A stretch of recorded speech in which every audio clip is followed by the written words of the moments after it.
I was born in San Diego because my father was a Navy career man, and that was one of many ports of call that he stayed in. Actually, I went back to San Diego area in junior high school. So I graduated from Hilltop High School in Chula Vista, and I went to USC. So and I stayed there as I worked at the library, the main library at USC for 5 years after my graduation period. And then I went to Japan and lived in Japan for 18 years, teaching English. So my degree is in elementary education, and most of my students in Japan were kids. But the second of the two main jobs that I had in Japan was actually not just kids, but was adults. The oldest student I had was probably in his 80s. So, but in general, my life in Japan was full of travel, and I was able to visit each of the 47 prefectures in Japan. And my Japanese was fair, even though I never got very good at reading and writing Japanese. So, I moved here in '95, been here ever since. I live in McCully area, so not that far from Punahou and UH. Yeah. So my son went to UH. He was born here, and he went to West Oahu. So it was kind of, even though we're close to Manoa, we ended up way out in West Oahu. And I say we because I'm the one who has to take them there all the time. So I moved in '95, and that happened to be the 50th anniversary of the end of World War II. And I had been to Pearl Harbor for the 50th anniversary of the attack. I went to Normandy for the 50th anniversary there, and I was in Hiroshima for the 50th anniversary of the bombing as well. And it was about time that I tried something new, because in Japan, a foreign teacher is never going to be, for example, the principal or the director or something like that. I was the head of the foreign teachers in this place I was at, but that's as far as you can go. And I decided to try something different and move to Hawaii. Just by coincidence, right after I decided to move here, we had the earthquake in Osaka, Kobe, where I lived in Osaka at the time. So that was another push to leave. But I started here as just a regular employee on the submarine. And that lasted for a few years, and then they made me a weekend supervisor, and then I also started working here inside the museum. So the submarine and museum are entirely different, as you'll see. I'm going to take you out there to show you a few things. But the museum, of course, indoors air conditioning, that's nice. But it's also a lot more research and things like that, which I was fairly well suited for after years of teaching. And so over the years, my position has evolved from a museum assistant to the originator and the only person in the education department here for many years. Now we have a large staff, but at that time it was just me. And I would go out to schools to give presentations on how submarines work and a little bit of the history and science of submarines. And in about 12 years, I think I visited 156 schools, some of them multiple times. Yeah, I went to Punahou probably 10 times. And the school that my son was going to, the elementary school, I visited his school every year as well, even before he went there. And that program was cut short by COVID. So in about 2019, we stopped our going out program, where we go out and visit the schools. and we really haven't started it back up yet, even though I've been to a couple of schools since, I wouldn't say the end of COVID, because I don't think it's ended, but it's not something that is as easy as it was before COVID, of course. 9/11 changed things entirely. Today we had to stop and have your bag either checked or I had to escort in. But that started with 9/11. So bags are officially not allowed inside the gates of our Pearl Harbor historic sites. The restrictions have changed and loosened a little bit, but not much. So you can see how concerned I was about carrying your bag through and things like that. And of course, our visitors, other than from the mainland, the majority of foreign visitors we have for the longest time was Japanese. And with COVID, that changed entirely, but in fact, they still haven't recovered from pre-COVID levels, and they probably won't for another year or two. But we do have a good number of foreign visitors from Canada, Australia, New Zealand, and from Europe. Of course, our Asian visitors, if anything, our Chinese visitorship has gone up. Korea is still fairly substantial. It's just that Japanese group visitors haven't come back to the levels that gave us what we'd call a record type of attendance. That was like 2018. We had pretty good attendance, over 400,000 a year. When I first got here, it was 250,000. But of course, since COVID, now it's back down to like 250,000 or so. People who were alive during World War II, they're dying out. Especially, of course, the men who served. And I'm going to say men because in submarines, there were no women on submarines. Yeah, and that only changed in 2010. And when I talk about the men who are lost in submarine service, there have been no women fatalities even now.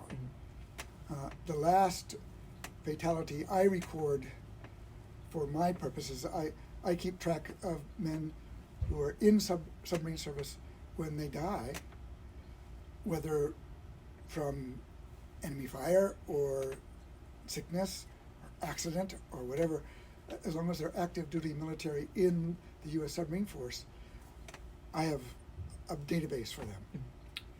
And the last one that we had pass away died of COVID.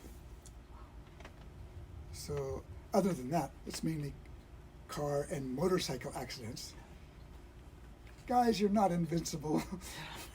You can't ride a motorcycle through the poly, at 100 miles an hour. There's a terminology that goes with being in the military. Even things like time, right? I'll meet you at 1400, things like that. The average civilian probably knows what it is, but doesn't use it daily. And for example, when we'll go out to the submarine, and they have special names for almost everything. So, for example, the ramp that we're going to walk up is not called a ramp, it's called a brow, just like eyebrow. And there are names like that for almost everything on the boat. Toilet is a head, things like that, And what architects would call weight-bearing walls, those are bulkheads. Things like that. If you're familiar with them already, you speak the lingo, right? So it's easy to speak with. For example, I give tours to young men in submarine service. We call it their heritage tour because our boat is 80 years old. And when we take them through, they understand what I'm talking about when I say there are 4 heads on board, things like that. So, a substantial number of our visitorship is from military families, especially our visitors who are here in Hawaii already.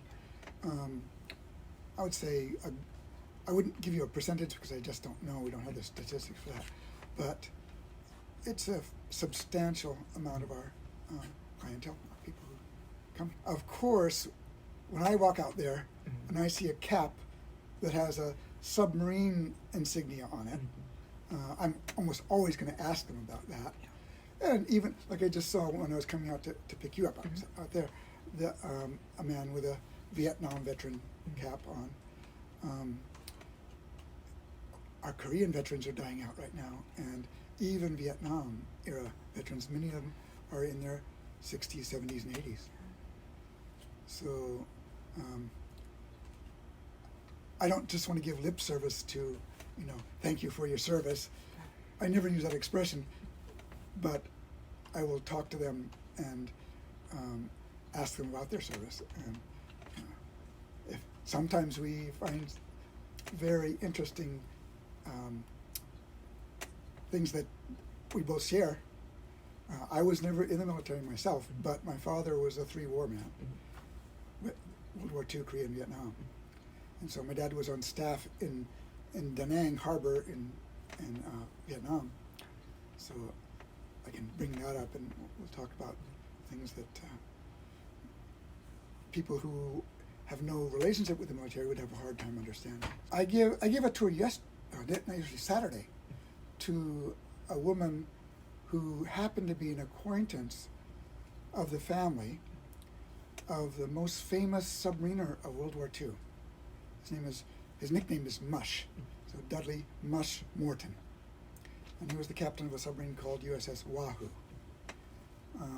And so she knows that his family, of course, he was killed during the war.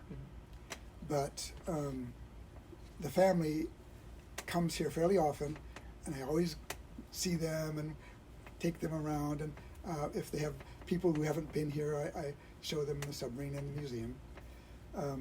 But this woman was 80 years old herself. She came out here all by herself.